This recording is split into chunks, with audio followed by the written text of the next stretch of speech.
ছোটবেলায় মা শিখাতো যে রমজান মাস আসলে শয়তান দূর হয়ে যায়। তো তো আমাদের তো নিজ চোখে দেখার সুযোগ হয়নি যে শয়তান আসলে কেমনে দূর হয়। তো আমরা এইবার কিন্তু সাক্ষী পাইলাম যে রমজানের আগেই শয়তান দূর হয়েছে নাকি? হ্যাঁ, শয়তান দূর হয়েছে, সে সাক্ষীটা আমরা পেয়েছি। ডক্টর ইউনুস বলছে যাওয়ার আগে তিনি 6 মাসের খাবার রেখে গেছেন, 6 মাসের খাবার রেখে গেছেন। আজকে তার রেখে যাওয়া টিসিবির যে বক্সগুলো সেগুলোতে মানে তেলের বোতলের জায়গায় পানির বোতল পাওয়া গেছে। এই হলো ডক্টর ইউনুসের 6 মাসের রেখে যাওয়া খাবার। ঠিক আছে, এই হলো কিনছে, তেলের পরিবর্তে পানির বোতল কিনছে ডক্টর ইউনুস। হ্যাঁ, 6 মাসের রেখে যাওয়া তার ক্রয় করা জিনিস এগুলা, তো আমরা জাস্ট পেলাম। তো ওইটাই আর কি। তো আল্লাহ তারপরেও সমাধান আছে। পাবলিকরা তো তেলের বোতল পরিবর্তে পানির বোতল দেওয়া যাবে না, তাই না? তেলের বোতলই দিতে হবে। তো সমাধান করবে আমাদের বড় ভাই মাননীয় প্রধানমন্ত্রী তারেক, তিনি সমাধান করবেন। কিন্তু এটা একটা বিষয় যে আজকে একটা দুর্নীতির খবর বলি। আপনারা জানেন বিটিভি ভাঙচুর হয়েছিল, তাই না? বিটিভি কেন ভাঙচুর হয়েছিল অনেকের একটা প্রশ্ন আসে। বিষয়টা হলো বিটিভি থেকে পুলিশ বের হয়ে হয়ে, শুধু পুলিশ না, আইন শৃঙ্খলা রক্ষাকারী অন্যান্য বাহিনী যারা আছে তারা বের হয়ে হয়ে গুলি করছিল। তো ওই গুলিতে রামপুরাতেই কয়েকজন মারা যায়। তো সেই কারণে রামপুরার মানুষদের ক্ষোভ উঠে আসে যে ওই বিটিভি থেকে গুলি করা হচ্ছে, যেহেতু সবাই বিটিভির দিকে দৌড়ে যায়। অনেস্টলি বলি, আমি আমার রাজনৈতিক জায়গা থেকে শুধু বিটিভি না, কোনো স্থাপনাতেই আঘাত করার মতো রুচিশীল আমি মানুষ না, এবং কোনো ব্যক্তিকে একটা থাপ্পড় মারার মতো আমি মানুষ না। আমি আমার আমি আমার জীবনে এটা করিনি। এবং আমার রাজনৈতিক পথ চলায় আমাদের সাথে সাথে যারা সংগঠন করেন, কখনো আমার দ্বারা আঘাতপ্রাপ্ত হননি। এমনি কথা বলেছি, যুক্তিতর্ক অনেক কিছু হয়েছে, ঠিক আছে? তো সেই বিটিভির কথা বলছি যে বিটিভি ভাঙচুর হয়েছিল। বিটিভি ভাঙার পরে, গণ অভ্যুত্থানের পরে এটা মেরামতের জন্য একটা বাজেট আসে। সেই বাজেটটা নিয়ন্ত্রণ করে ডক্টর ইউনূসের সমন্বয়করা, এবং সেই সমন্বয়করা কিছুই মেরামত না করে পুরো বাজেটটা খেয়ে ফেলে। এই ঘটনাকে আপনারা জানেন, যারা বিটিভিতে চাকরি করেন তারা জানেন। পরবর্তীতে আবার নতুন করে বাজেট পাস করে বিটিভির এটা মেরামত করতে হয়। এই ঘটনাকে আপনারা জানেন না। আর একটা ঘটনা ঘটেছে, বিটিভিতে একটা নাটক নির্মাণ হয়। সেই নাটকটা ছিল এরকম যে একটা স্কুল কমিটি মিটিং বসছে, স্কুলের প্রধান উপদেষ্টা যে সে পদত্যাগ করবে। এই নাটকটা আরও আগেই হয়, এবং সেই নাটকটা হঠাৎ করে ডক্টর ইউনূস যখন পদত্যাগ করতে চাইল, ডক্টর ইউনূস অভিমান করছে, পদত্যাগ করতে চাইল, বিটিভির ওই নাটকের সাথে হুবহুব মিলে যায়। যে স্কুলের প্রধান উপদেষ্টা আর ডক্টর ইউনূস প্রধান উপদেষ্টা, এখন প্রধান উপদেষ্টা বলতেছে আমি তোমাদের সাথে আর কাজ করব না, তোমাদের এত কিছু করলাম, তোমরা আমার কথা শোনো না, আমি এখন অভিমান করছি, পদত্যাগ করব। তো ওইটা ছিল স্কুলের প্রধান উপদেষ্টা। জানেন, শুধু এই নাটকের স্ক্রিপ্ট মিলে যাওয়ার কারণে সেই ব্যক্তিদের চাকরি থেকে চ্যুত করা হয়েছিল বিটিভি থেকে। এটা কি আপনারা জানেন না? তো যাই হোক, চাকরি থেকে বাদ দেওয়া হয়েছে ওদেরকে, জাস্ট নাটকের স্ক্রিপ্ট মিলে গেছে। মানে কাকতালীয়ভাবে নাটকটা আগে হয়েছে। বিটিভির বাজেট খেয়ে ফেলছে। না, এটা কয়েকশো % সঠিক। তো যাই হোক, সবচেয়ে গুরুত্বপূর্ণ যে বিষয়টা, যে ডক্টর ইউনূস নাটকে খুব পারদর্শী। যাওয়ার সময় উনি সিম্প্যাথি নেওয়ার জন্য লাগেজটা একা একা ধরে হেঁটে যাচ্ছেন, যে উনি মনে হয় ফকিন্নিকুলের শিরোমণি, ওনার আর কেউ নাই, তাই না? তাহলে যেই মহিলাটাকে গ্রামীণ ব্যাংক থেকে নিয়ে এসে স্বাস্থ্য উপদেষ্টা বানাইছিলেন, হে ছিল না লাগেজ ধরার জন্য? আপনার বান্ধবী ছিল না? ধরেনি কেন? গ্রামীণ ব্যাংকের এতগুলো সরকারে ঢুকাইছিলেন, তারা ধরেনি কেন?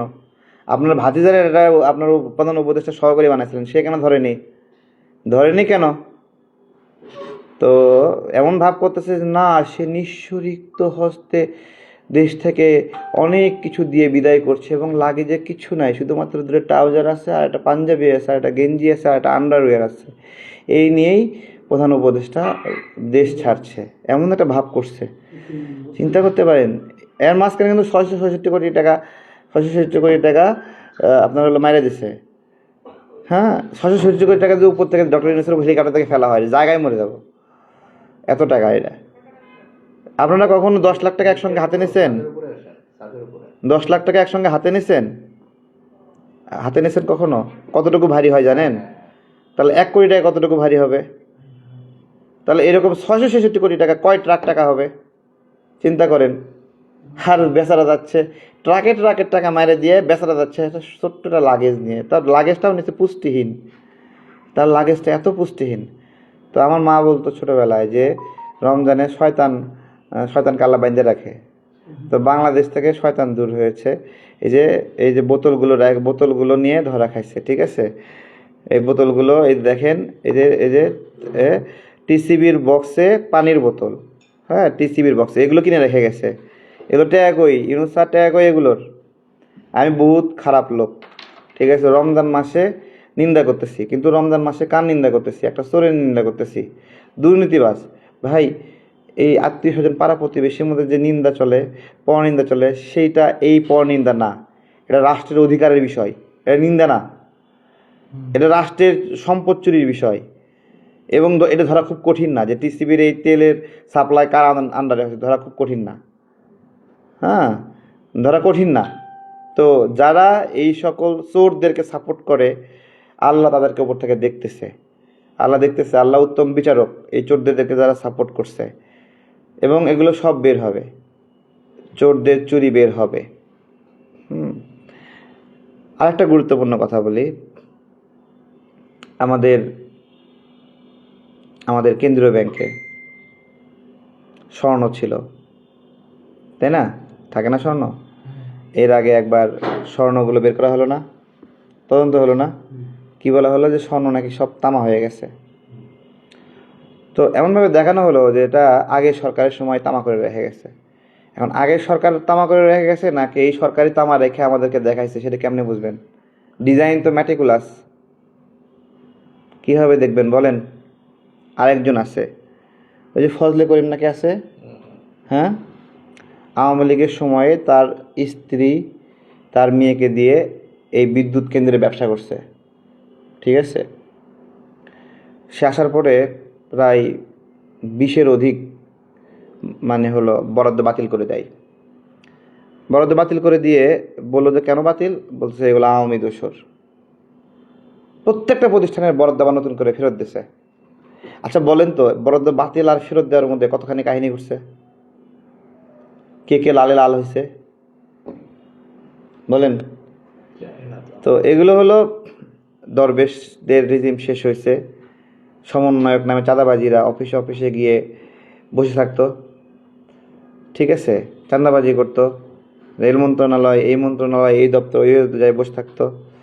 হ্যাঁ, শিশু সচিব বানাইছিল, কিছু সচিবদের পাশাপাশি বসে রাখতো। আল্লাহ এই শয়তানদের হাত থেকে রোজার আছে আগে আমাদেরকে মুক্ত করছে, কিন্তু আমাদের কপাল আসলে বেশি ভালো না, আমরা পূর্ণ মুক্ত হতে পারি না। হ্যাঁ, বন্দর মাসুদ ম্যাটিকুলাস ডিজাইনের মাধ্যমে নির্বাচিত হয়েছে। বন্দর মাসুদ কীভাবে নির্বাচিত করছে? দেখেন, বন্দর মাসুদ এবং বন্দর মাসুদের বাপ দুইজনই এমপি প্রার্থী, নাকি? দুজনেই এমপি প্রার্থী। দেখেন, বাপ বেটা দুইজনই এমপি প্রার্থী, এবং বাপ বেটা দুইজনই একই জোটের।